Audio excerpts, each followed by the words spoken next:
潘越，你怎么来了？小心点，我扶你。你胆子也太大了，若是被贾夫人撞见，定会为难你。我一再跟杨姑娘保证，你的伤无大碍，但她一定要见到你才放心。况且此时此刻，我想什么灵丹妙药都比不上杨姑娘。来都来了，难不成你还想赶我走？你现在感觉怎么样？伤口是不是很痛？方才是很痛，但一下就不痛了。多谢郡主，药到病除。什么时候了还开玩笑？对了，今天刺杀你的究竟是什么人？我们挑了石罗院，那伙人定不会善罢甘休。我已着人安排好，先送你离开京城。潘大人，你们此行可有什么收获？我们见到了石罗院的院主左京飞，他是个40出头的男子，右眼淡黄，一瞳。你可认识此人？是他，就是他。9年前在河阳追杀云长的人，正是他。你们抓到他了吗？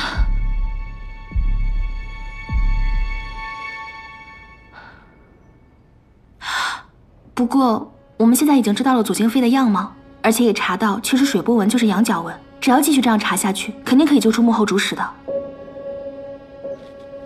潘大人，上官小姐，相信你们一定能帮我的姐妹报仇。我等你们的好消息。咱们接下来怎么查？你有什么主意吗？我准备让阿泽去查一下石罗院的房契，看看有什么发现。怎么了？自从跳了那云间舞，感觉走久了脚踝就有点痛。啊？姐姐，没事儿。小生，潘大人，你来京城了，找到阿江没？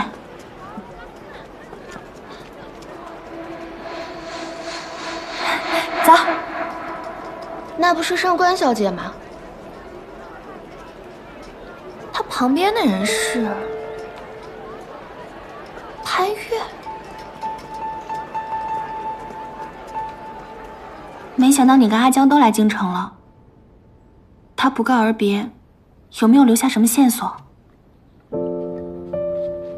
什么都没有，就那么走了。他来京肯定是替父报仇，他刻意疏远，那肯定是不想牵连你。姐姐，我真的担心他有危险。你放心，我们肯定会找到他的。啊，你呢？接下来有什么打算？我就待在这儿吧，我担心他回来找不到熟悉的人。反正他总会回来的，对吧？宁可做过后悔，也别错过后悔。你说的吗？今天在这儿吃饭吧。好啊，那我出去买点酒菜。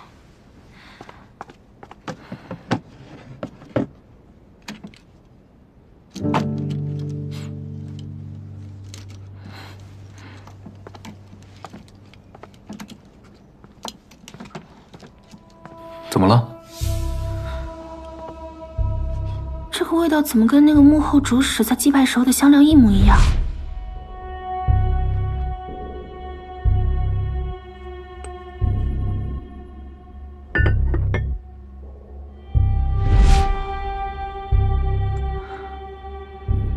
小生，这种香料很少见，你从何得来？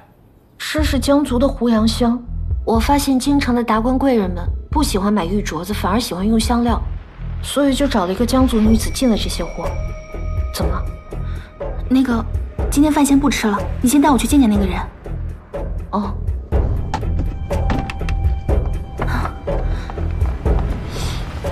姐姐，这位就是卖我活羊香的那位江族掌柜，我已经跟他说了，你有没有什么想问的，直接问就行。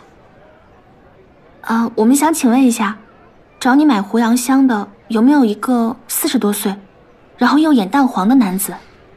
没有印象了。那京城除你之外，可有其他香料铺子卖胡杨香？不会，胡杨香是我们江族人特有的香料。据我所知，整个京城只有我一家在售卖。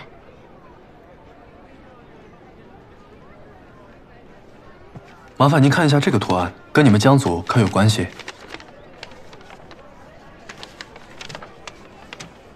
羊角云纹。羊角云纹？是，这羊角云纹是江族刀汉部的图腾。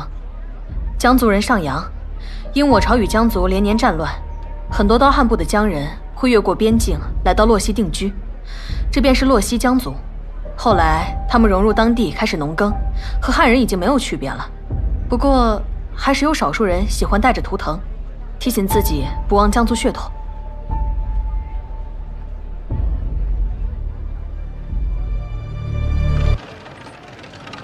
如此一来，这一切便串联起来了。我朝与江族连年开战，不少江族人迁至洛溪定居，那幕后之人想必也是其中之一。他们以羊角云纹为徽记，在河阳培养自己的势力，又与江族勾连，利用河阳的码头将轻盐走私进中原，谋取巨利。他们经营了10多年，又有源源不断的财富开路，应该身居高位。我们是不是应该查一查洛溪级的高官，就能找到他？迁至洛溪的江族人都被划为了军户，他们骁勇善战，朝廷用他们打仗，却又担心其中会混入奸细，便立下了一个不成文的规定，不与洛溪级的官员有升迁的机会。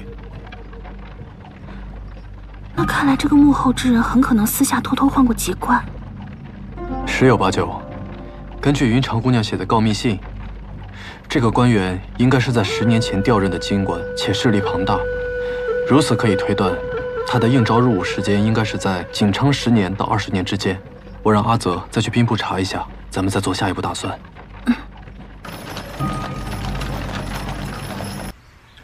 拜见太尉，拜见夫人。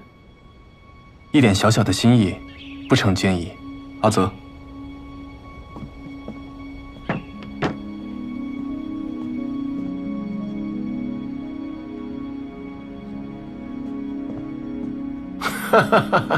潘公子，咱们很快就是一家人了，何必如此多礼呀？早就听闻潘公子是人中龙凤，仪表不凡，今日一见，果然名不虚传。难怪晶儿对你如此钟情。夫人过誉了，能得郡主的青睐，是潘某的荣幸。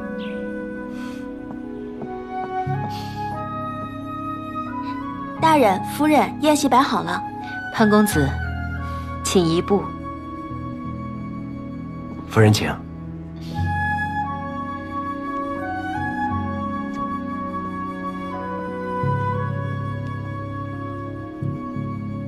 令姐为何突然请我上门？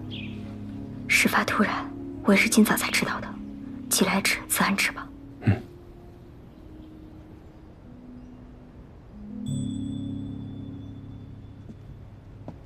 请。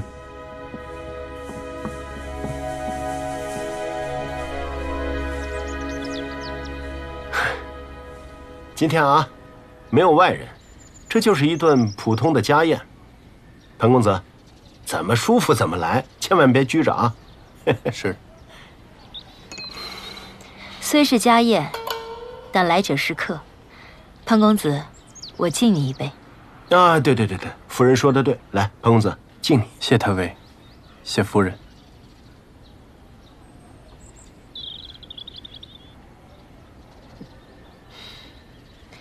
我父母过世的时候，晶儿还小，是我一手将她带大，长姐如母，晶儿打小就眼高于顶，多少王孙公子她都不屑一顾，却一心想下嫁于你。潘公子可要好生待她，莫要辜负她一片真心啊！夫人请放心，有件事我想问潘公子，你可否诚实回答？夫人但问无妨。近日我听了一些传言，说你与一位上官小姐纠缠不清，可有此事？姐姐，你不要听信外面那些市井谣言，都是小人杜撰。若只是谣言，你又为何与他在风雅院争风吃醋？上官小姐与我自小便相识，我与她的兄长亦是知己好友，所以两家来往频繁了些。这些我与郡主都解释过，相信以夫人的见识和心胸，自有明断。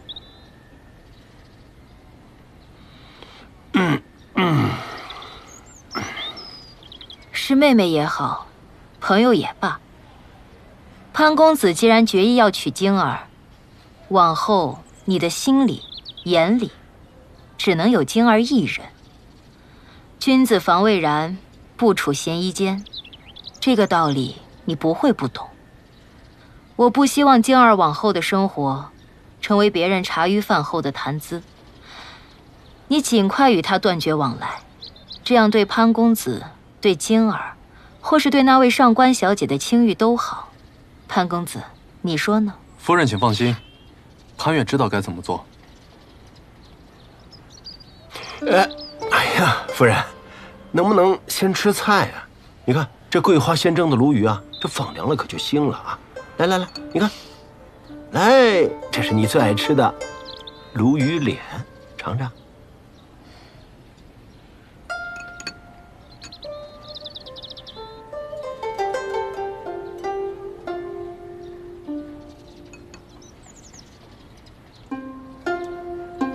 郡主，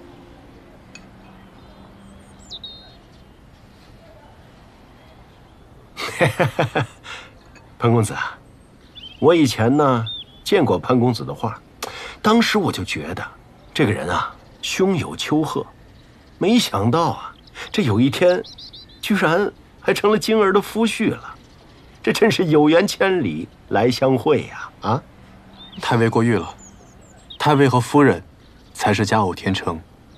啊，那是。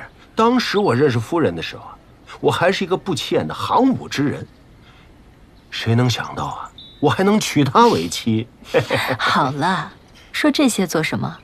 也不怕潘公子笑话。来，吃菜。来，吃菜吃菜。来来，潘公子。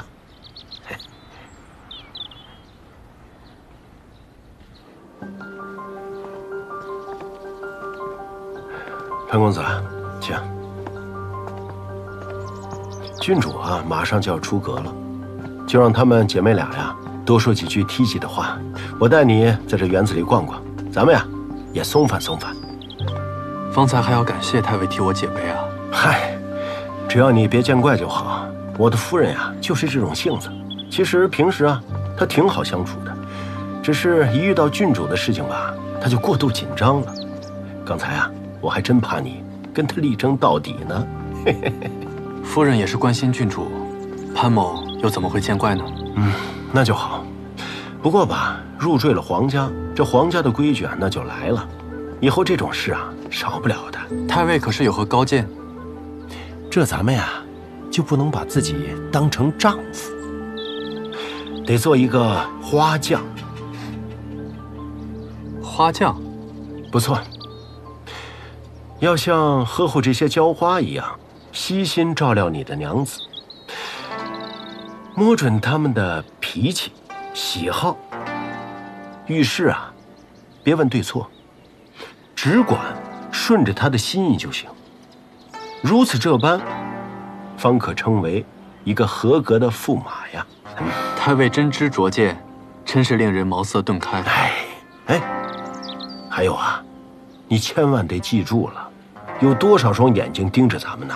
啊，这些人啊，明里暗里是瞧不起咱们的。就算你再有能力，他们也还是会说，我们呀是借了娘子的光。没想到这些年太尉功勋卓著，竟还是会有这样的感慨啊！我虽高居太尉，但军中之事，我只能做些文书工作。哎呀，既然入赘黄门，得到了本不属于我们的荣华，世人背后如何指摘议论，我们也只能厚着脸皮受着。但即便受了诸多委屈，太尉对夫人还是那么温柔体贴啊。夫人肯下嫁于我，我对她感激关爱还来不及呢。至于外面受了什么委屈，那就受着呗，何必带到家里来呀？太尉小心！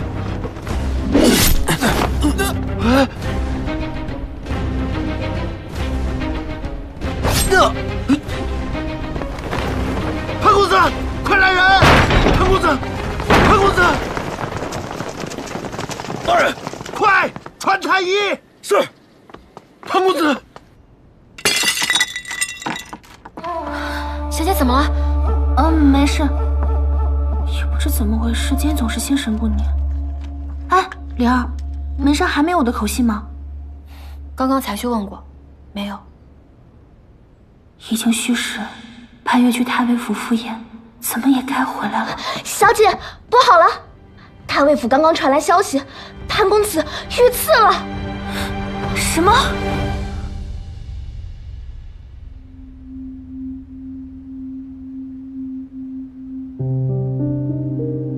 平日里你总说太尉府风雨不尽，今天刺客居然跑到家里来杀人，到底怎么回事啊？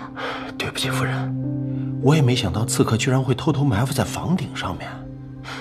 而且潘公子刚刚回京没2天，没听说朝堂里谁是他的政敌，这刺客怎么会偏偏针对他呢？太医，太医，他的伤怎么样了？他的血已经止住了，所幸没有伤到要害。哎呀，万幸万幸，真是老天保佑啊！不过还需要静养几日，不要牵动伤口啊。好，多谢太医。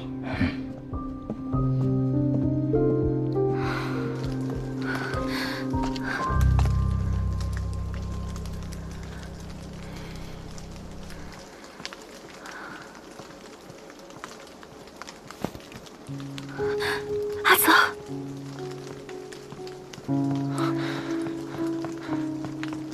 杨姑娘，潘越怎么样了？杨姑娘请放心，公子已无大碍，只是因为公子在太尉府遇刺，贾夫人心中过意不去，所以就多留公子在府上休息几日。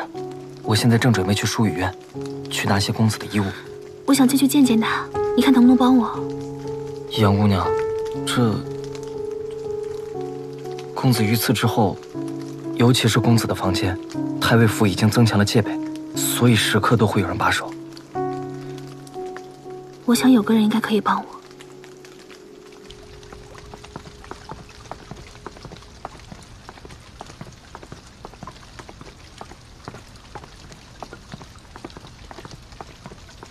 郡主，我要进去看看潘公子。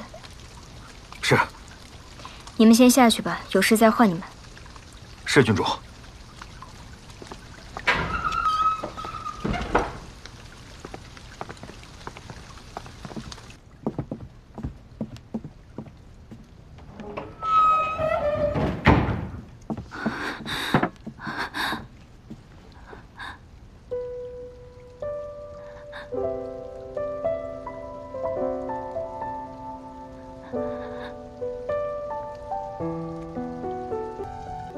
潘越，你怎么来了？小心点，我扶你。你胆子也太大了，若是被贾夫人撞见，定会为难你。我一再跟杨姑娘保证你的伤无大碍，但她一定要见到你才放心。况且此时此刻，我想什么灵丹妙药都比不上杨姑娘。来都来了，难不成你还想赶我走？你现在感觉怎么样？伤口是不是很痛？方才是很痛，但一下就不痛了。多谢郡主，药到病除。什么时候了还开玩笑？对了，今天刺杀你的究竟是什么人？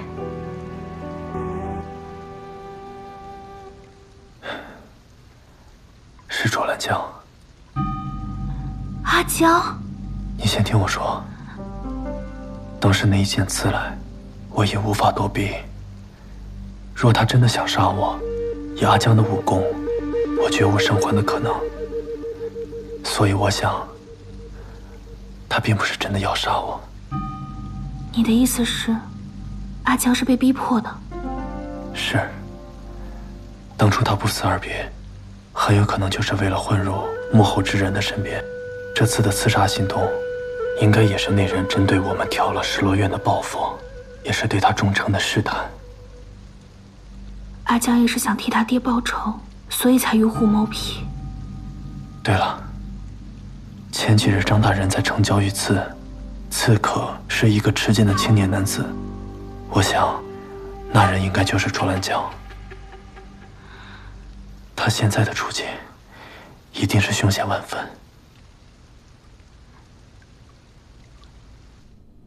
属下办事不力，未能取得潘越性命，望主人恕罪。我记得你杀张大人的时候，他手下护卫众多，你也杀得干净利落呀，为何这次会失手啊？我与潘越在河阳交过手，他熟悉我的剑招，所以才能躲开要害。还望主人能再给我一次机会。罢了，你已尽力，这次算他命不该绝，以后再找机会吧。谢主人不罚之恩。你带他下去安顿，从今往后，他就是我们的人了。好。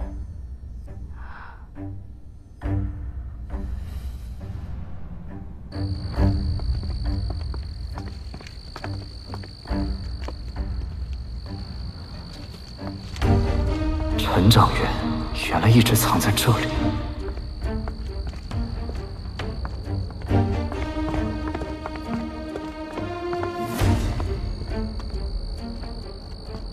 你住这儿，无令不得外出。知道了。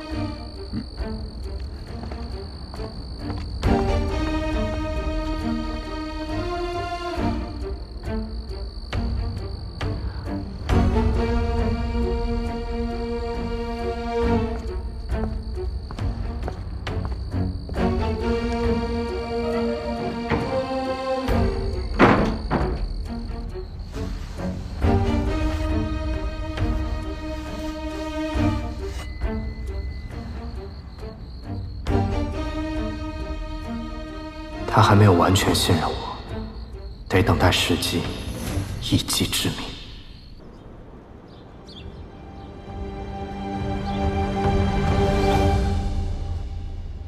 潘公子，你就留在这儿休养吧。你在我府上受伤，本就是我们疏忽所致。这伤刚好一点就要走，这难不成是在怪罪我们？太尉可千万别这么说，幸亏是在贵府受的伤，才能得到及时救治，我的伤才能恢复得这么好。只是这婚礼还有诸多的琐事，再叨扰下去，恐有诸多不便。姐夫，姐姐，就听潘郎的吧，我会好好照顾他的。你呀，还没过门呢，就这么向着他。姐姐，好吧。那我先送潘郎出去。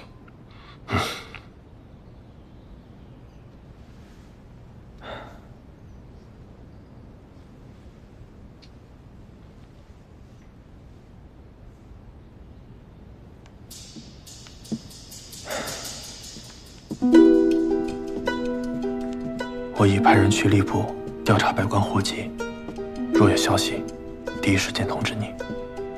好，刚熬好的参汤，趁热喝了吧。你看啊，我这也好的差不多了，咱这参汤是不是可以停了？我喝那么多天了，都喝吐了都。哎呀，我做的汤呢，就是没有人家太尉府做的好喝，咱不喝了啊。啊不，好喝，得喝，好喝，得喝。啊，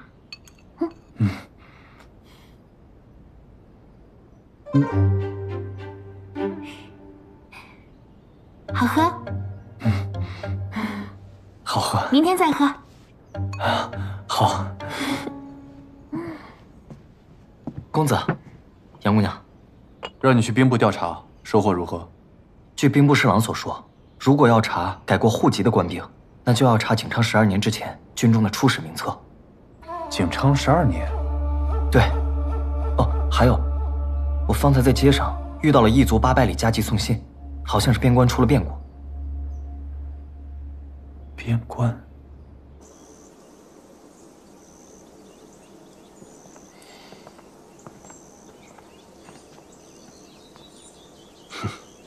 夫人，这是健儿大婚你要的宾客名单，你看看还有什么需要补缺的？不必看了，全凭夫人做主就好。还有，我在想那个要置潘公子于死地的刺客，他这次没有成功，还会不会有下次？健儿下个月就要大婚了，到时候鱼龙混杂的，万一出什么状况……哎，请夫人放心。有了上次的前车之鉴啊，今儿大婚的时候，我一定亲自把关，确保无虞。报！大人，西北外军哗变，江族入侵，皇上传大人即刻进宫面圣，赶紧备车。是。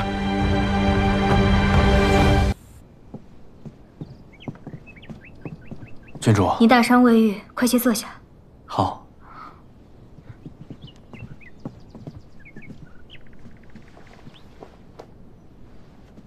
郡主，昨日8百里加急进京，可是出了什么大事？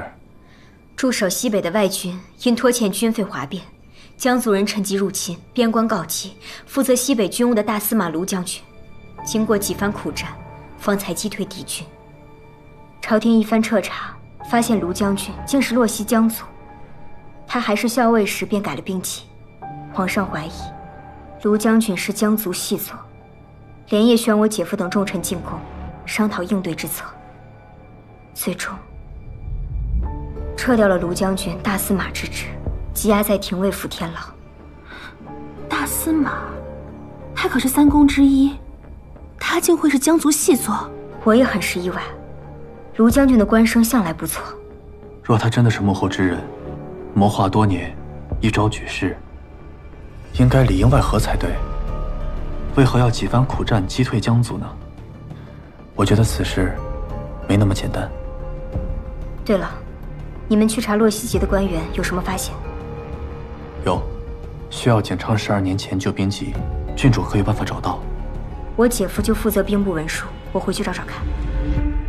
好，我和采薇一会儿就会一会卢将军，我们晚些时间找个地方会合。就去风雅院吧。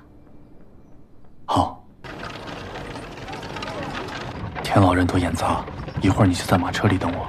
好。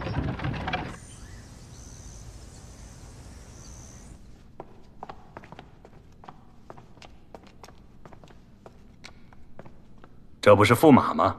您不去筹办喜事，怎么到天牢这种污秽之地来了？郡主托我来见一见卢将军，有一私事相问。驸马，请。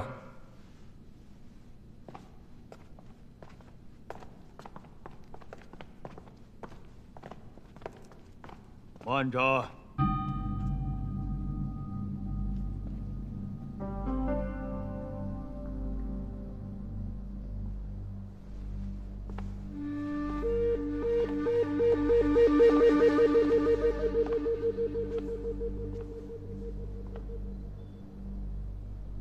气色不错嘛，我以为那一剑能让你消停几天。父亲有什么事吗？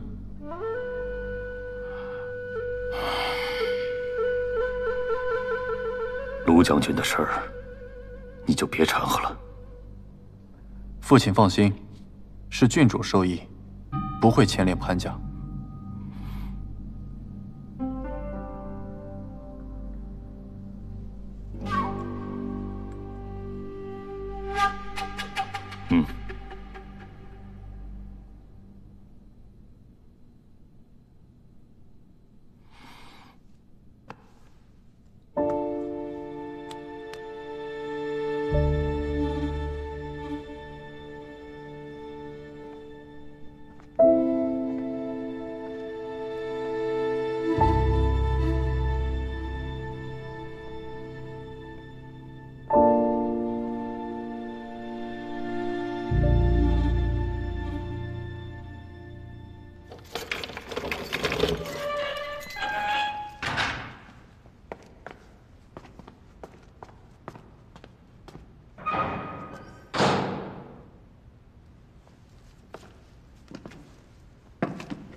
卢将军，我备了一些酒菜，不知可否赏脸共饮一杯？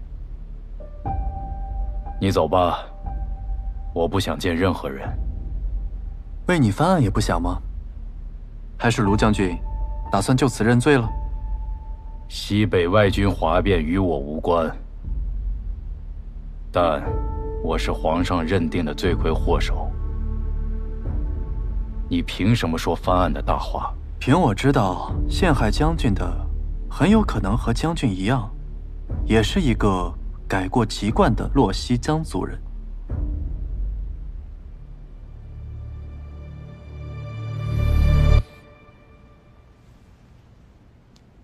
在下潘越，见过卢将军。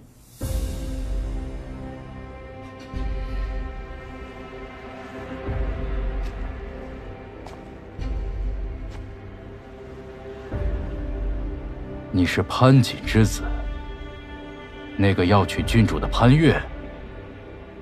正是。你方才的话是什么意思？你究竟知道什么？朝中混入了一名江族奸细，他10多年前在河阳发家，以金钱开道，渐渐的在朝中坐上了高位。我来，是希望将军为我答疑解惑，找出真相。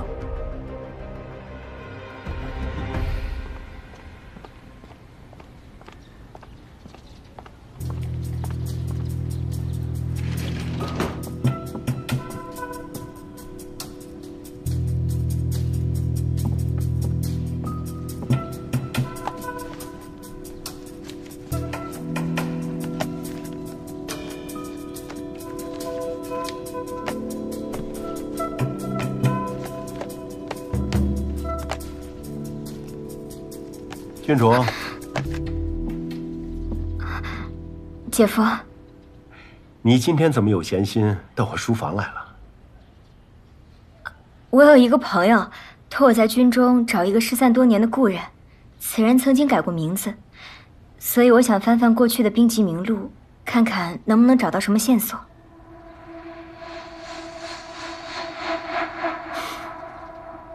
这你算找对人了。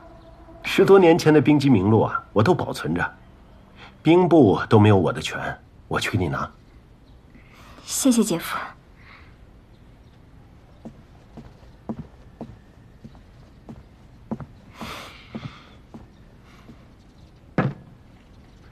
慢慢看。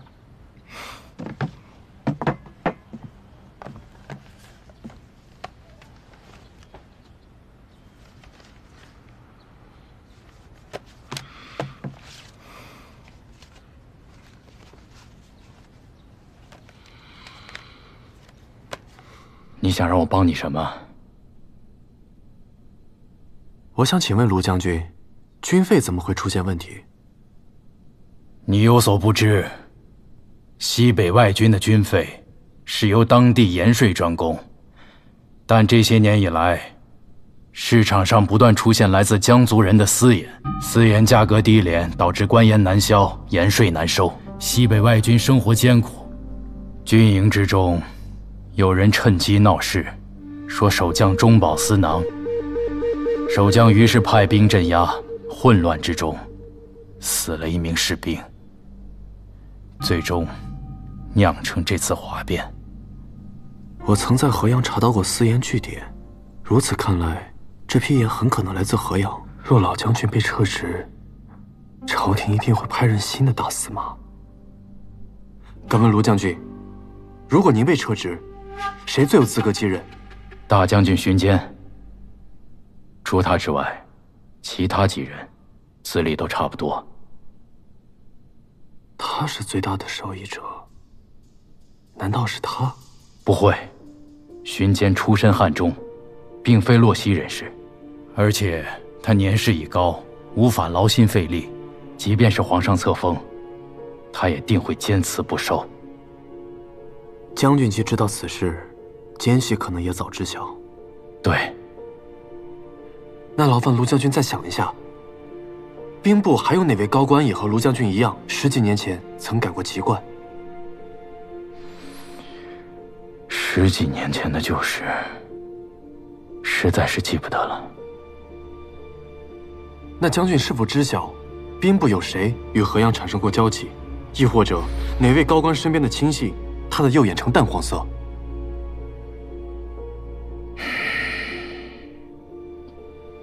实在是想不起来了。我听闻将军入狱以来一直以绝食明志，还是先吃些东西吧。我们边吃边想。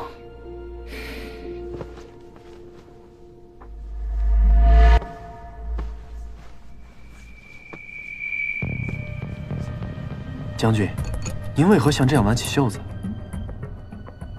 我们洛溪人从小骑马，不习惯中原的鹅冠博带，尤其是这阔袖特别碍事，所以养成了吃饭挽袖的习惯。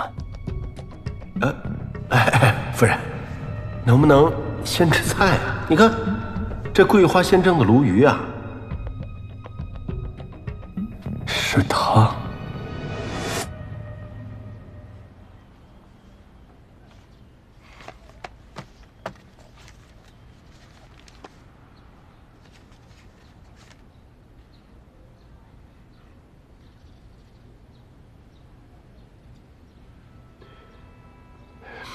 郡主，没找着吧？没有。我这里倒还有一本，看在不在这里边。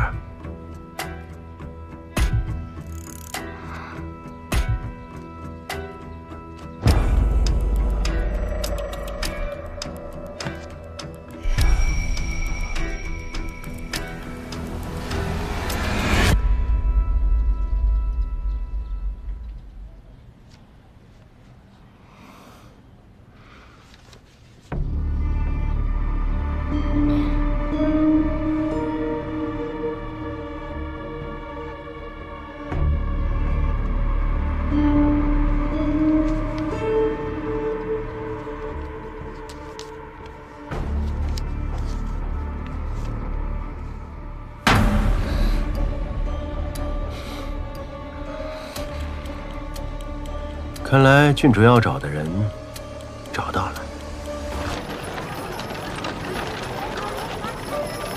幕后黑手竟然是贾太尉。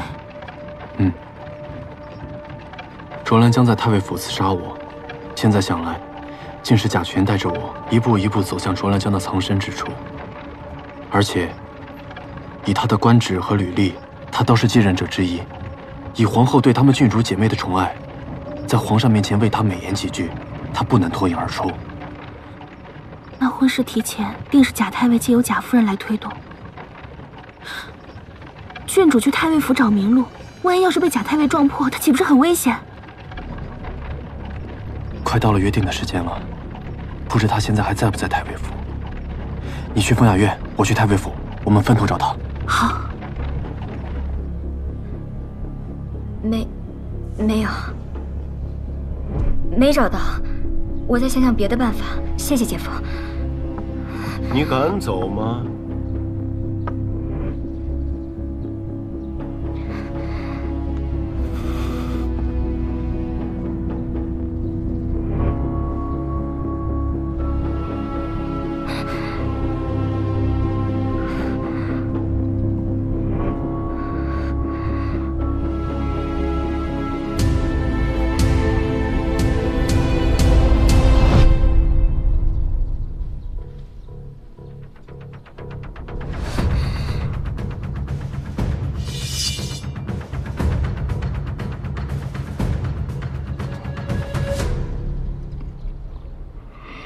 你看，多么温柔美丽的女人啊！能娶到她，是我上辈子修来的福气啊！如果你不想让你的姐姐也落得和你爹娘一样的下场，你就得乖乖听话。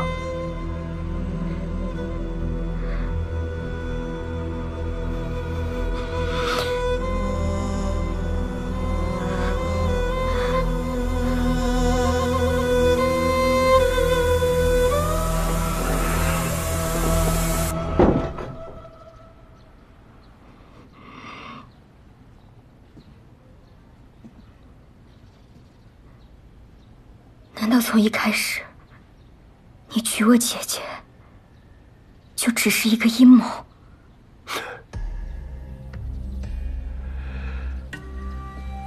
？12年前，我亲手杀了你的爹娘，但是我却没有对你们姐妹俩赶尽杀绝。虽然你姐姐落下了腿疾，但她嫁给了我，也算是报了我不杀之恩吧。这样一桩美好的事情，怎么能说是阴谋呢？你敢动我和姐姐，皇后绝不会放过你。我有千百种方法向皇后交代，只要伪装成意外，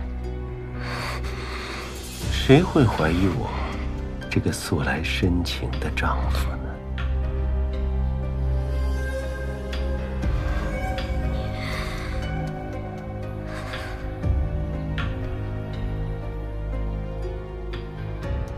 姐姐什么都不知情，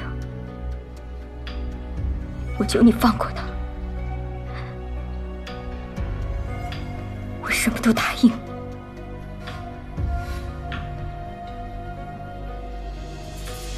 这才是聪明人。放心，我也不想做得这么绝情。只要你答应我一件事，我确保你姐姐平安无虞。什么事？杀个人。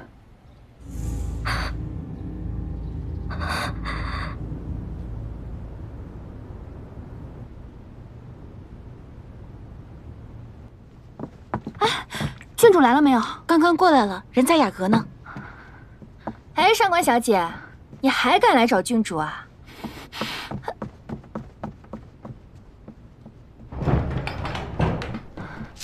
郡主，郡主，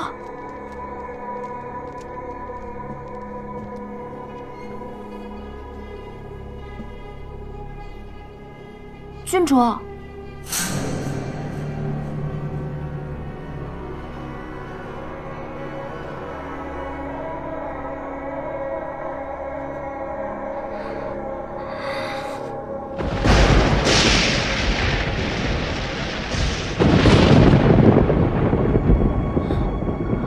郡主，发生什么了？对不起。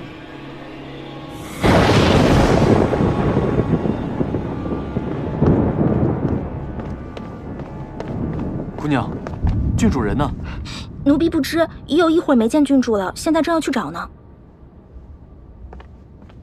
哟，嘿，这不是潘公子吗？匆匆忙忙的，是不是出什么事了？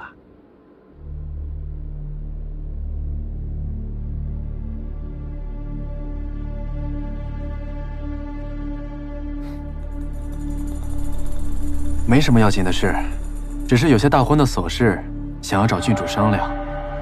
既然他不在，潘某告辞。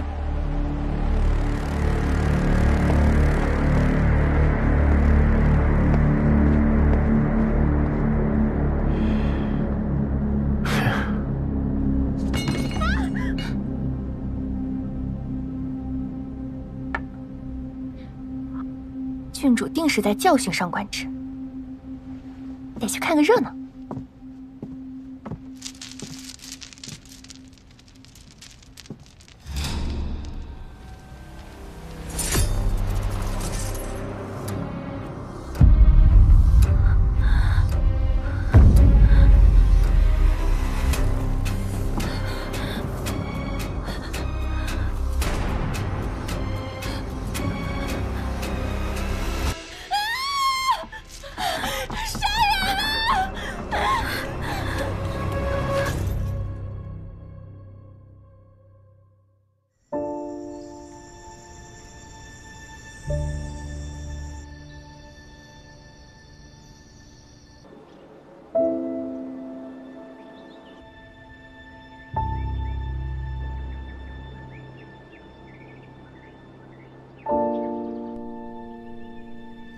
商贾之女上官芷为情谋杀长乐郡主，证据确凿。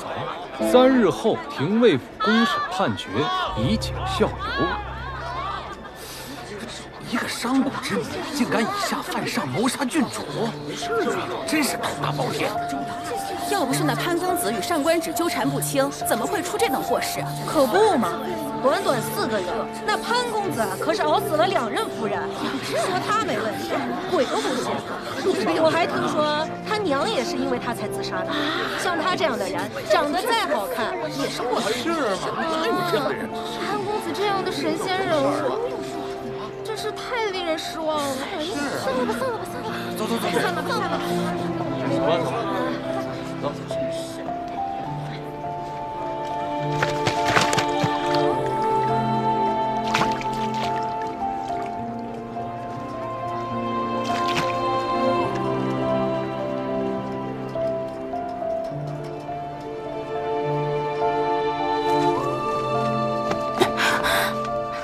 小姑娘长得白白的嫩的，为了一个男人死了，那就太可惜了。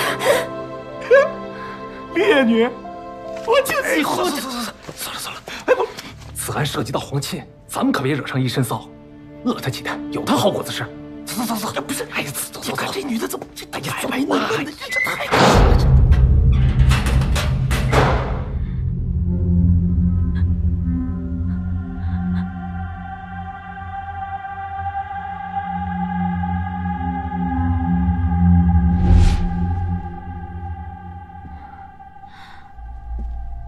郡主，郡主，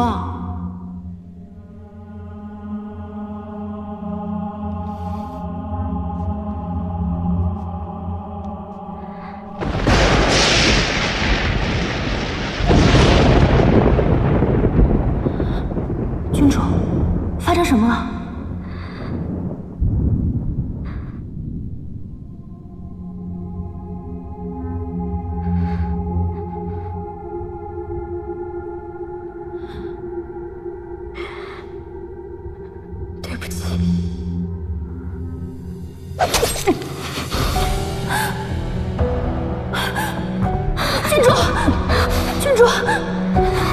郡主，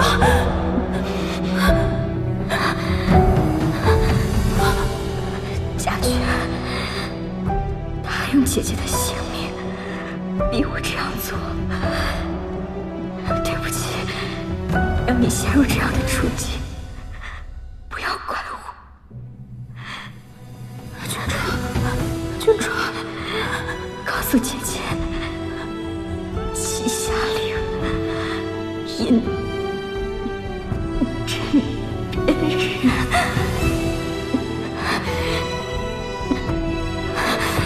郡主。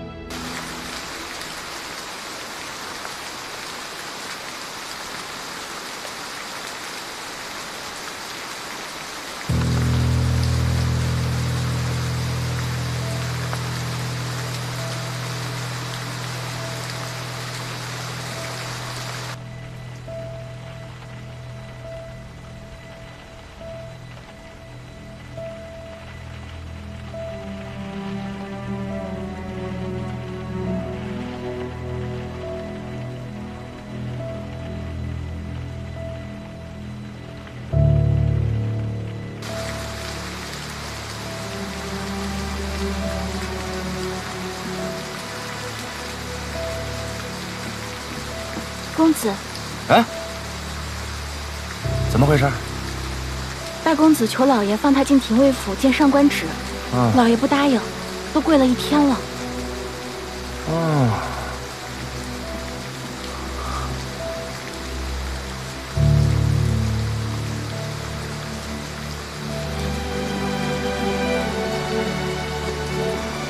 哟，这不是我那不可一世的大哥吗？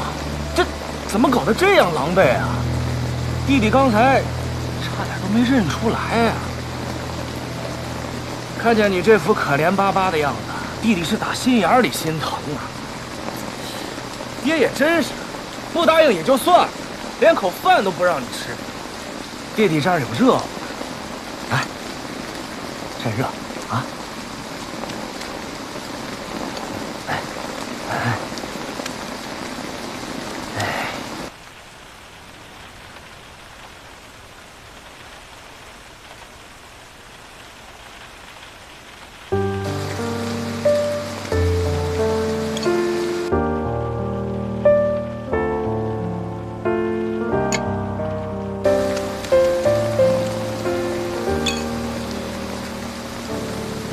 哥哥，你何必这样作践自己？你好歹吃上2口。慧儿，够了！爹，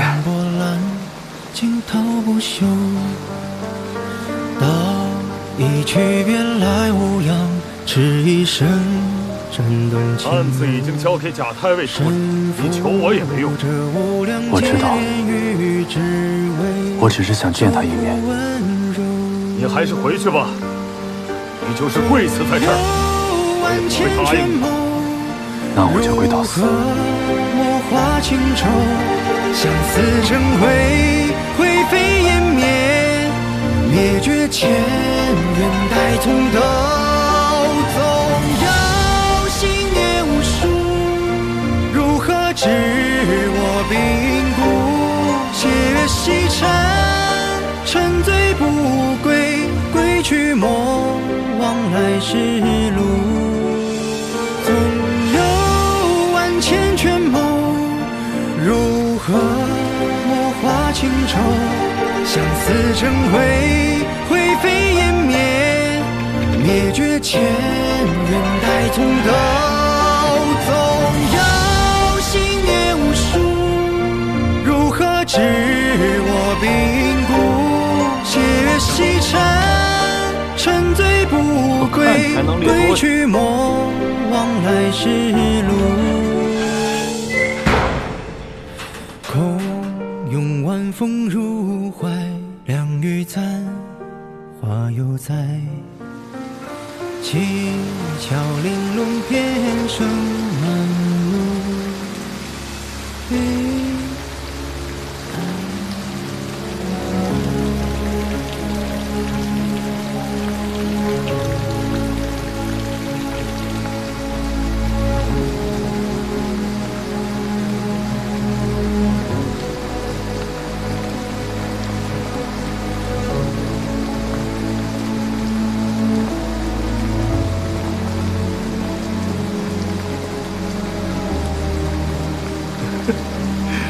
这孩子粉白粉白的，一看就有福气。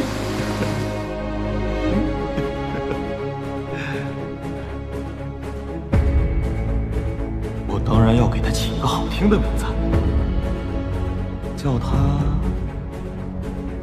潘越，你说好不好？这是我的第一个孩子，我希望潘家的列祖列宗能够保佑他。愿愿他一生平安喜乐。叶儿，叶儿，叶儿，老爷，今天夫子说少爷的文章做得很好，狠狠地赞了一番，说什么芝兰玉树，龙群凤雏。少爷一直在这等着，想让您看看。我今天去潘府送东西，潘大人的儿子长得真俊，就是一点也不像他爹。哎，嘘！我听潘府的下人说啊，这个儿子还不知道是从哪儿来的呢。知道了。老爷，不好了，夫人她……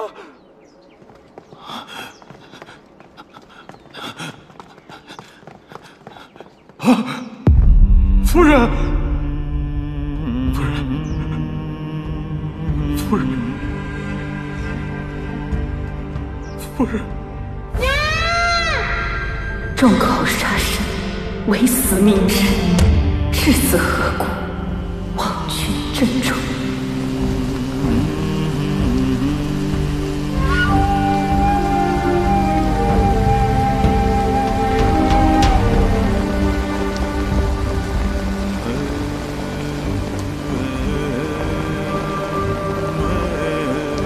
不答应你，你真的打算跪死在这儿吗？我只能如此。父子不和，天冷如沐，我明哲保身又有何惧？你母亲泉下有知，也会谴责我。起来吧。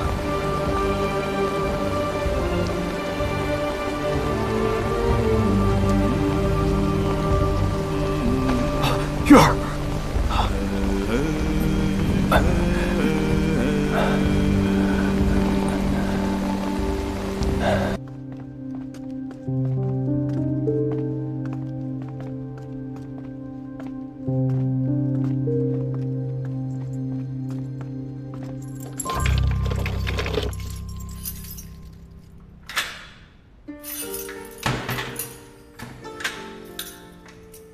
只有一炷香的时间。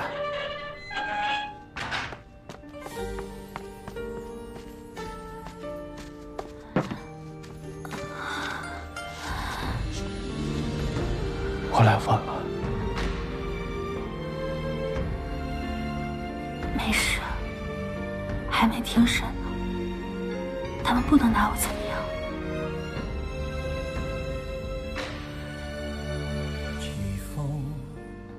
你怎么进来的？这里的典狱欠了我一个人情。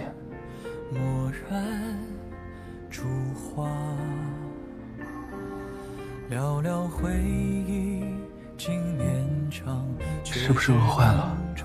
我带了你最爱吃的。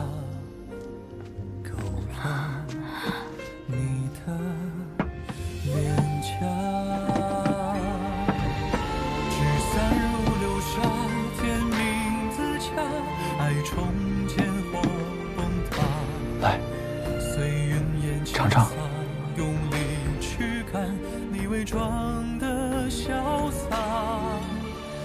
怎么了？郡主当时就死在我面前，我却没能救她。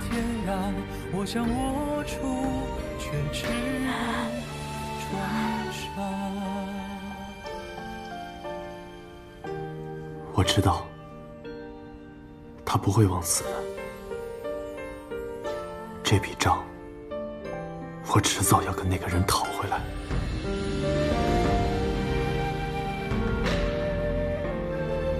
你放心，我一定会想办法救你出去。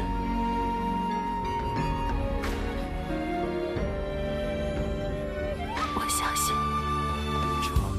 时辰到了。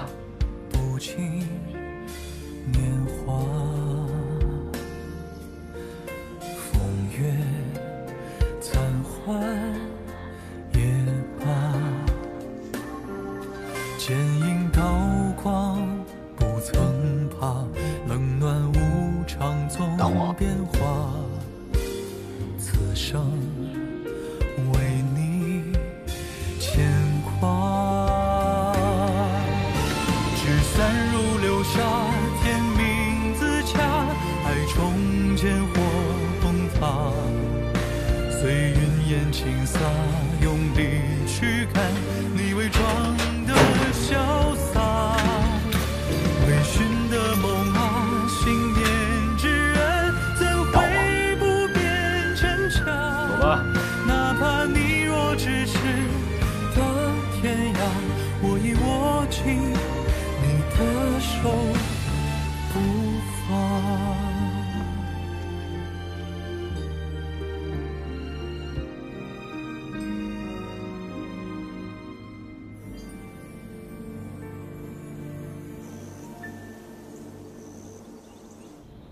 郡主自戕，让杨家孤女背上一个杀头的罪名。主人这一石二鸟之计，真是高明啊！哼哼，跟我作对，就是这个下场。主人为什么不揭露杨采薇的身份，只潘越一个知情不报，一同打入大牢呢？当年虽悄无声息地除掉了杨继安，但他的案子在朝上仍有不少旧臣心存疑虑。骤然翻出个女儿还在世，恐怕会另生波折呀。更何况，潘越现在虽未入狱，但形同笼中困兽，孤家寡人一个，无人无权，有何可惧？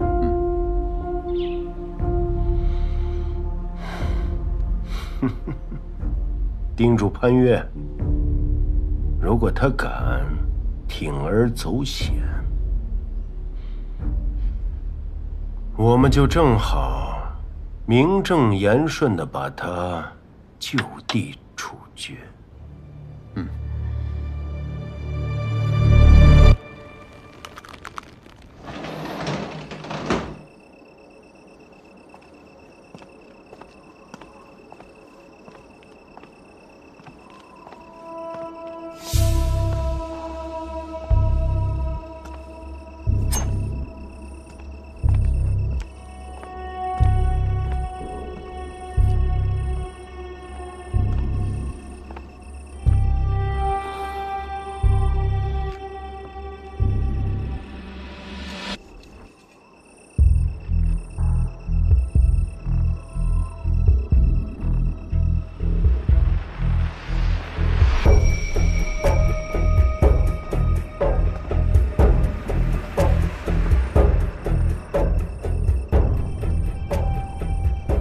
是你？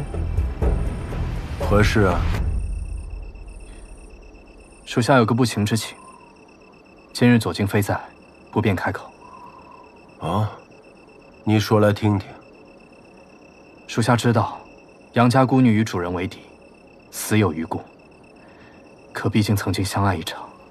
那日公审之时，我想去见她最后一面。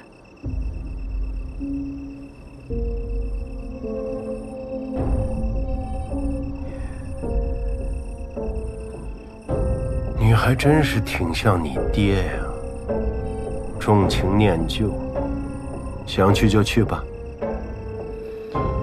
谢主任。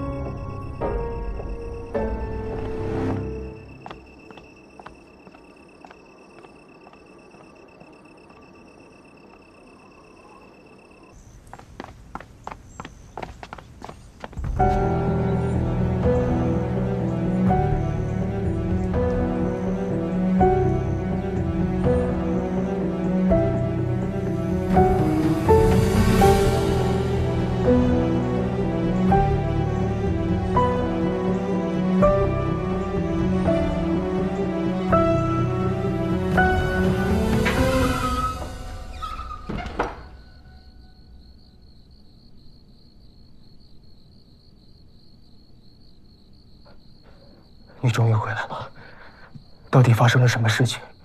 芷儿她的性格虽然会蛮横一些，但是她怎么可能去杀人呢？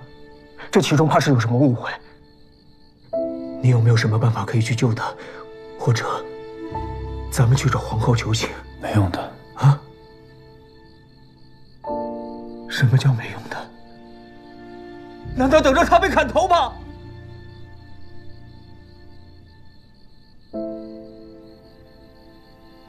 上官芷已经死了。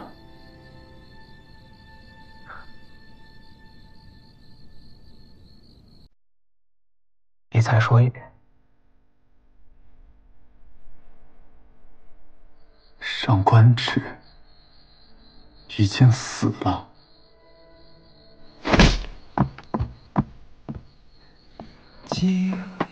阿言，你记不记得，在我府上的时候，你是怎么样向我保证的？现如今，沈川为你犯下了弥天大祸，而你却袖手不管，你还算个男人吗？阿言，我上官兰究竟是哪只眼睛瞎了，认你这样的人作为朋友？我今天就要替我妹妹除了这种恶气！总有万千绝梦，如何落寞化情愁，相思成灰，灰飞烟灭。你也不肯解释，你以为这样我就可以原谅你？信不信我现在就杀了你？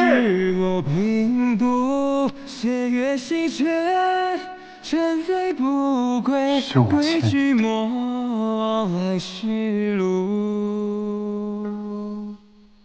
你还是不肯去交代给他。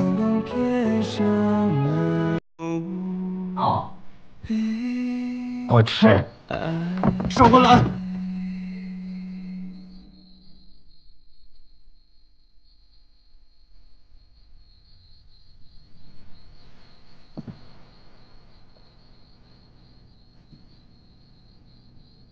在我大婚之日，上官芷就已经死在河阳了。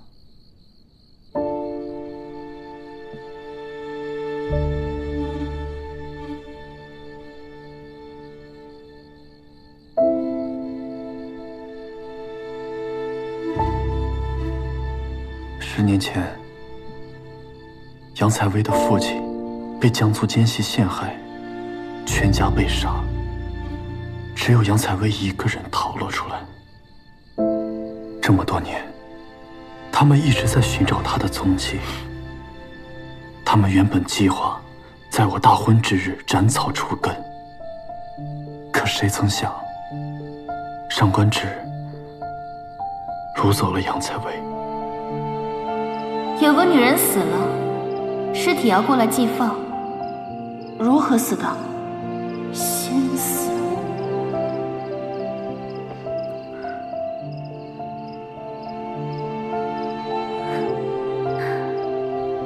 杨采薇为了查出杀人真凶的线索，冒充上官芷来到了我的身边。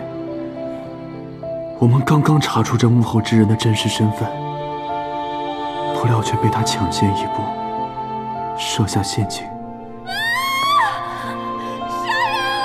利用郡主的死来陷害杨采薇，逼我们走入绝境。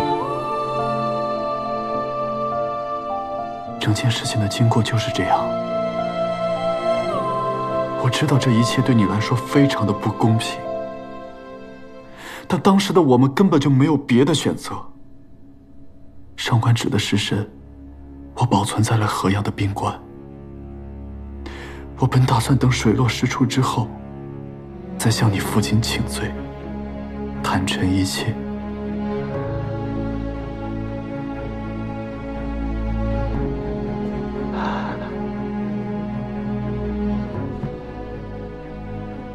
我告诉你，你说的这些话，我一个字都不信。什么改头换面，什么提着奸细，这和我的女儿有什么关系？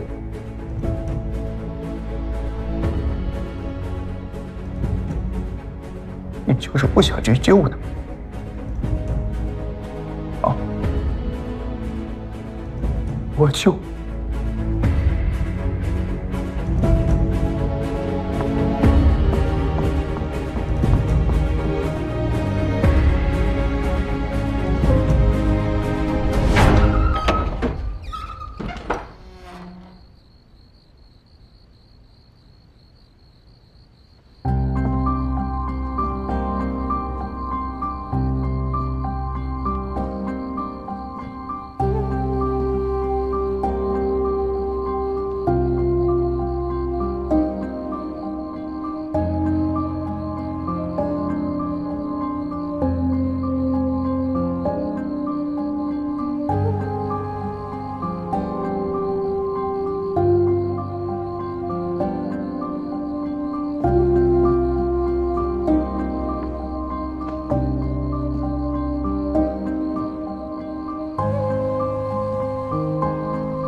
遇到了点意外，我摔了一跤，还好没有误了及时。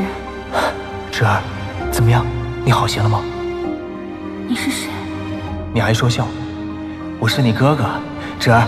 你别过来！我不是上官芷。你怎么了？啊，我走错路了。芷儿。啊，他可是宝才啊！宝才。那你为什么会这么怕他？我也。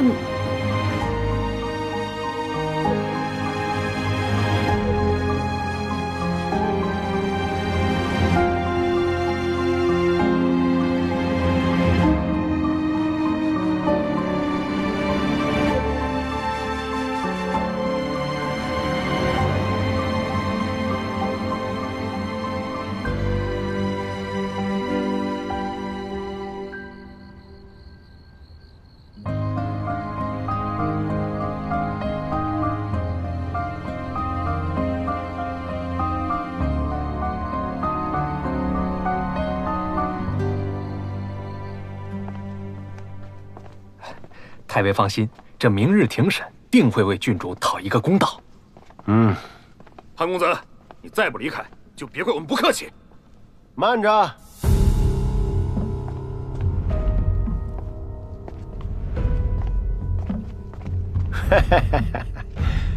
我当是谁呢？原来是潘公子啊！哎呀，都这个时候了，还在牵挂狱中的上官芷。潘公子，你还真是重情重义呢。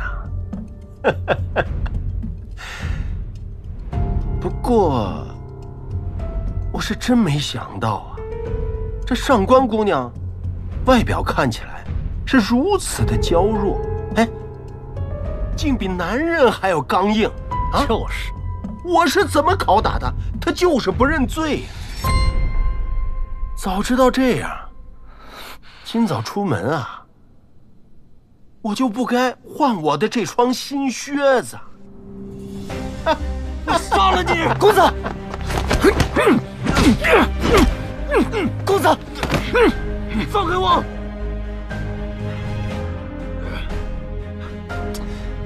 哎，别这么粗鲁嘛！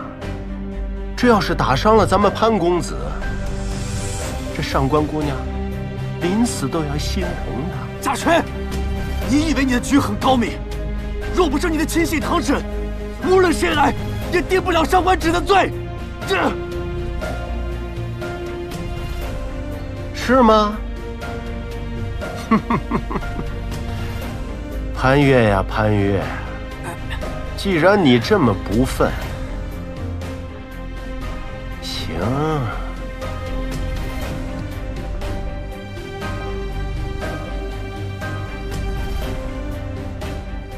我就给你这个机会，明日让你亲自主审，我倒是要看看，你站在堂上，亲自审着心上人，还能否这么振振有词啊？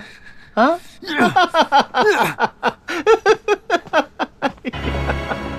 哎呀！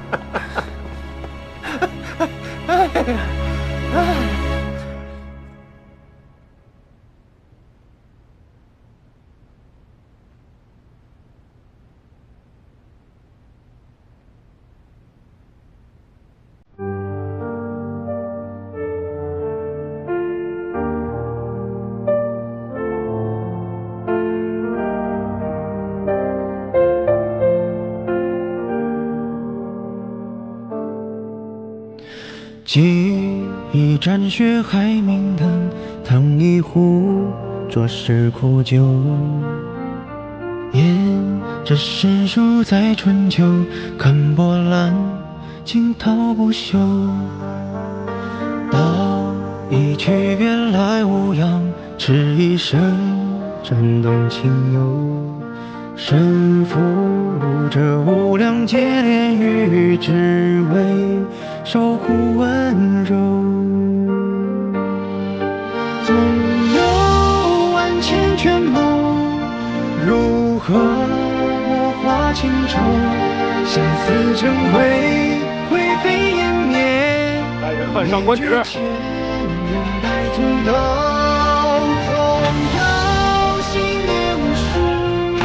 如何知我并不解西山，沉醉不归，归去莫忘来时路。祈求玲珑变人生。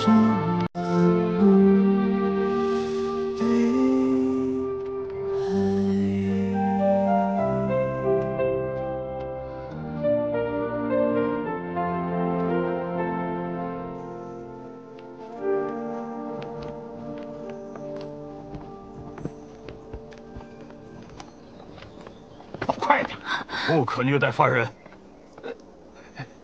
是，大人。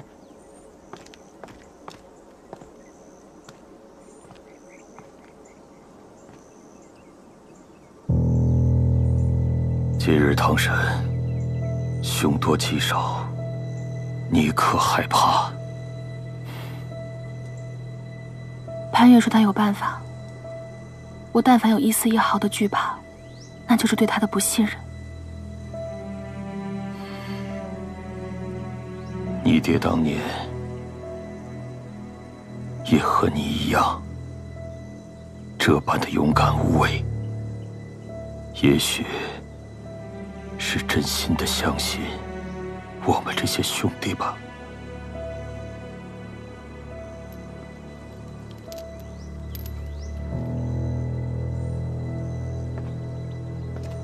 走吧。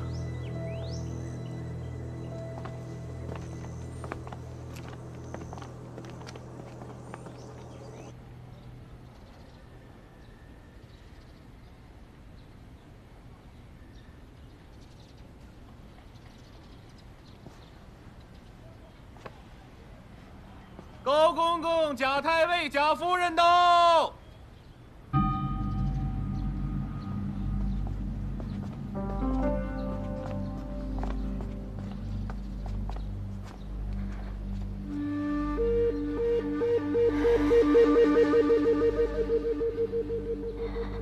潘越，今儿待你不薄，不要负了他一片心意。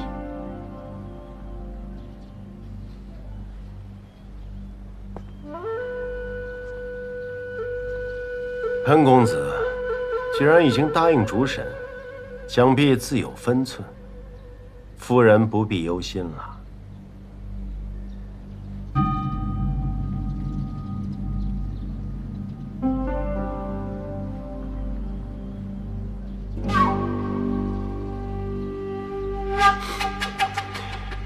夫人，请。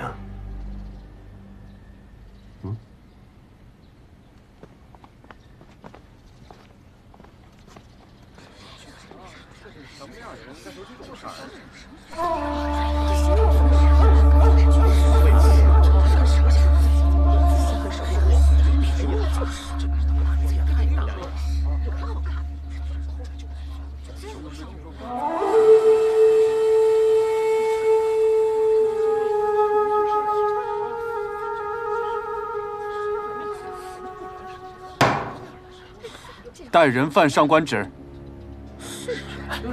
犯人来了！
潘大人，这些是皇后想要知道的问题，请务必逐字逐句的询问人犯，其他多余的就不用多问，以免有以私害公之嫌。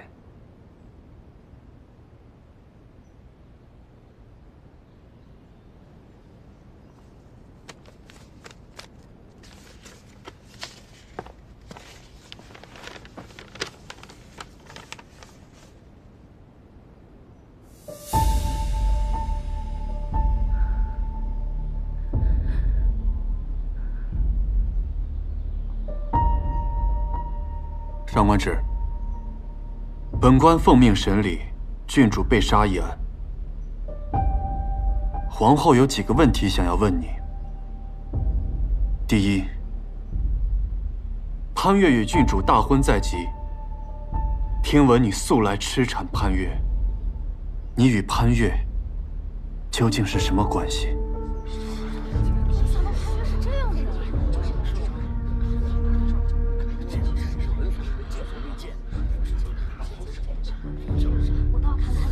民女确实仰慕潘越，可潘越从未给我任何承诺，一切都是民女痴心妄想。不知廉耻！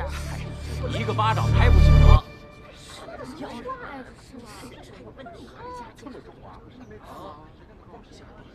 风雅院之事，潘越知情与否？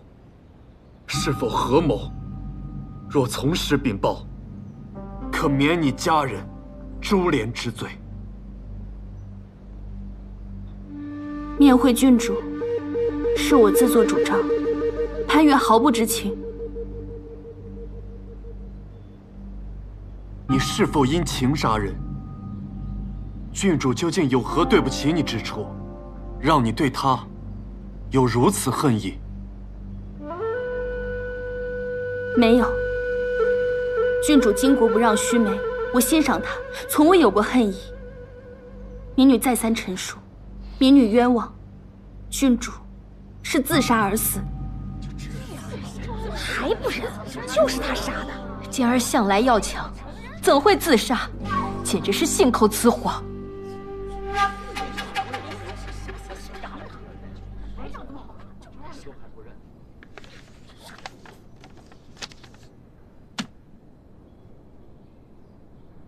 上官芷，你说郡主是自杀，你可有证据？郡主胸前的伤口是右手持匕首自枪之举，角度是从上至下，伤口应该左窄右宽，只要开棺验尸，就能证明民女所言非虚。一派胡言！据验尸记录，郡主胸前伤口血肉模糊，是多次捅刺造成的，难道不是为了泄愤？尸体一定是被人破坏，想要掩盖自杀真相，混淆视听。大人，只要开棺验尸，辨别伤口，查明死因，就能还民女清白。还想亵渎姬儿的遗体吗？痴心妄想！夫人，死者如果生前遇刺，伤口其痕肉阔，皮缩骨漏，血阴四判；可如果是死后刺伤，那一定是血不灌阴，肉色干白。只要能够开棺验尸，就能证明郡主就是自杀而死。其他几刀，都是郡主死后有人想要故意栽赃陷害而为之。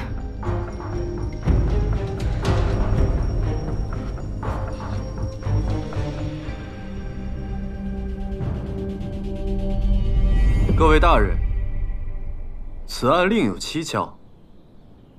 我是该不顾真相继续宣判呢，还是择日再行审理？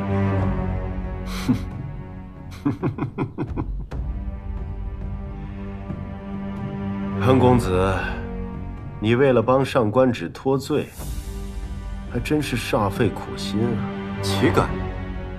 潘某只是不想负了太尉所托。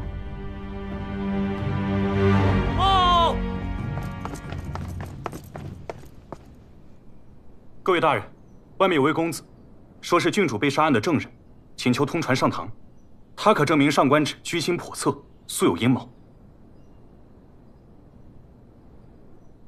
风雅院的证人只有司马轩一人，怎会有其他的证人？据传，让他上来。是。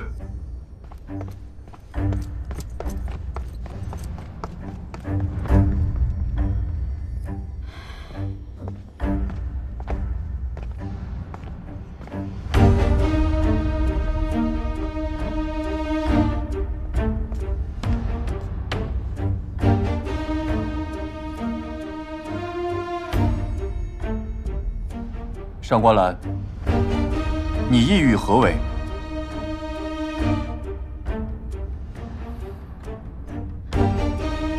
启禀大人，这个人根本不是上官芷，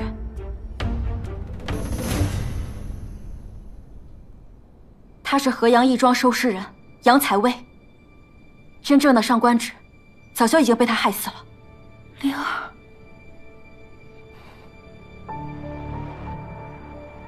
杨采薇，莫不是前几个月潘大人去河阳迎娶的杨继安之女？杨采薇，你杀死我的妹妹，利用巫术顶替成她的身份，这件事情你承不承认？我假冒不假，可事出有因，并无歹意。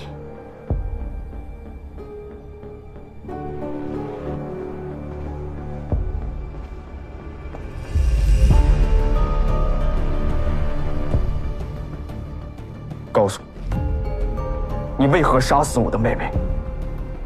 换走她的身份，潜入京城，潜入我的府邸，你到底有何打算？上官公子，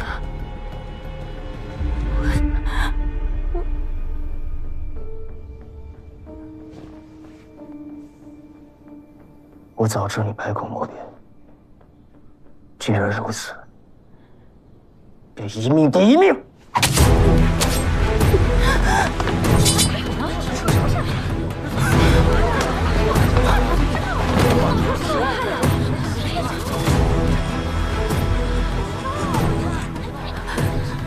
七下令，严斩别人。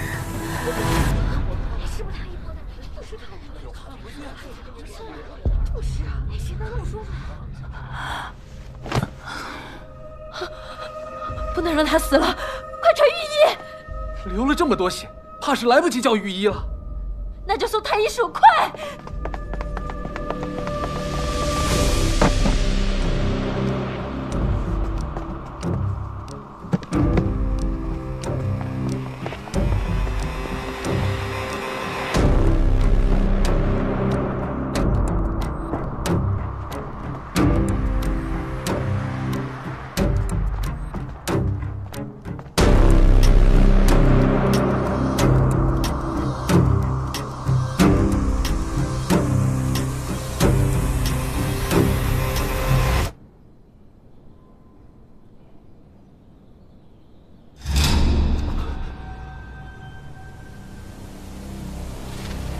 来人，小心解球！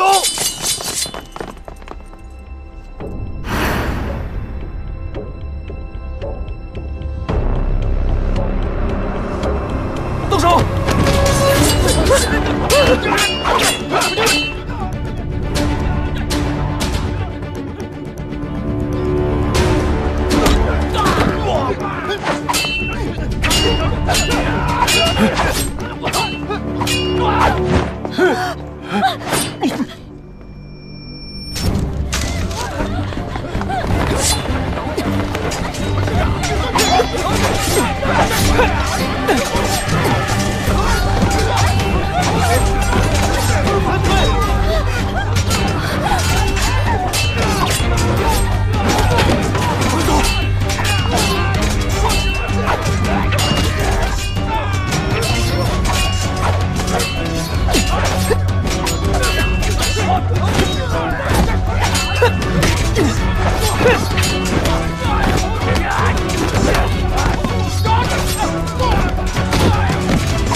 方才为何要招惹贾太尉啊？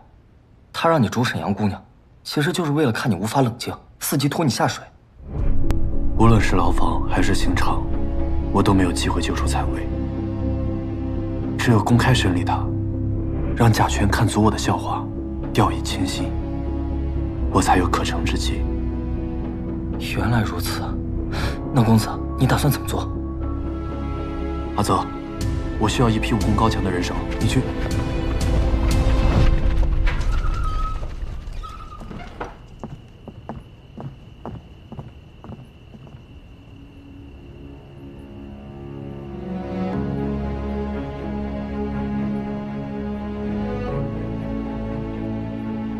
潘越，你我相识多年，你的话我全信。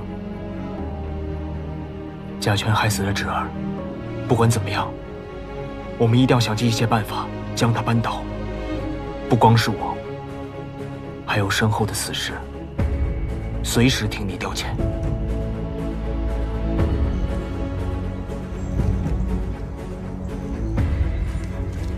神阙左下2分，刺伤之乱，亦或生机。既然如此，便是一命抵一命。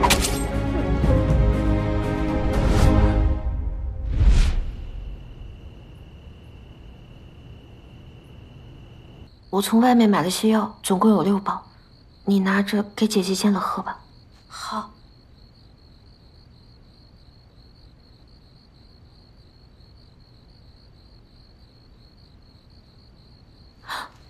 姐姐，你醒了。小姐，慢点。这什么地方？这里本来是选送歌妓的院子，阿泽已经调查过了，石落院的人都走了，他们应该猜不到我们会躲到这里来。潘越呢？他没事，他受了一点伤，阿泽在给他上药，放心啊。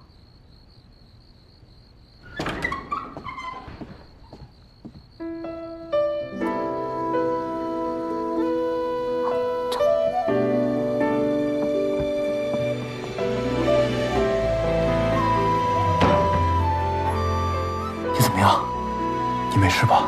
没事，我要是伤到脏腑，跟你说话的力气都没有。